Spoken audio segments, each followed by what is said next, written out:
Kyle from Omaha, Nebraska hit me. He said, do you think Texas A&M will finally become a powerhouse? Well, that's up to them. They've got the ingredients. That's a big point of contention on the show, by the way. One of the long-standing arguments on the show is A&M capable of being a powerhouse? I say yes.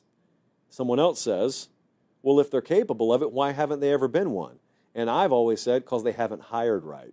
And the ingredients to be a bona fide powerhouse have only been in place for about a decade there. We're talking about pre-Manziel and then post-Manziel. Texas A&M was a whole different animal. But they still really haven't had the right coach there to take them to that level.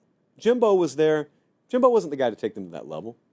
Kevin Sumlin wasn't the guy to take them to that level. Maybe Mike Elko is. Remains to be seen. But my stance has always been clear on them, and that is just because they haven't been doesn't mean they can't be. It's a great sleeping giant program. So you're asking me, will they be a powerhouse? What's a powerhouse? Is it a place that has all the ingredients, or is it a place that's fulfilling on that? Like they're winning at a certain level over a multitude of consecutive years. If you're talking about that, it's going to be hard. It's going to be difficult. The ingredients are there, but I think it's going to be hard for anyone to sustain an elite run. The way college football is set up right now, I'm talking about every one of them. Ohio State just won the title. You think Ohio State's just going to throw their helmet out there next year and win 11 games? That's not the way that's going to happen. The way Saban did it at Alabama, it was hard for them to do it even when the rules were bent more to their favor.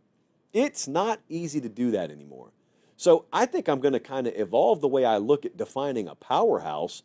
Like Texas is a powerhouse to me right now.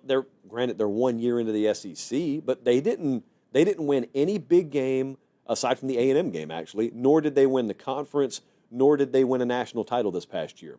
But I would look at them as a powerhouse program because they're winning consistently. They're really stacked roster-wise. I think they got a good coaching staff, high-level coaching staff. That's a powerhouse to me. It's a program. It's an organization that's all in. A&M's got that too. A&M hasn't won as much. It was year one under Mike Elko last year too. So I think the evaluation part of that program is really good.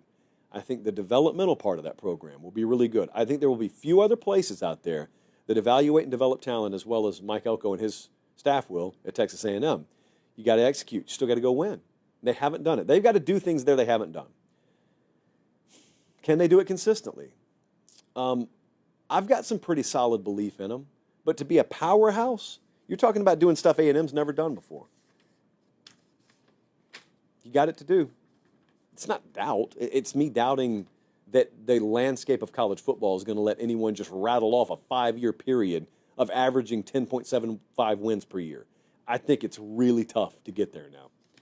But we'll see.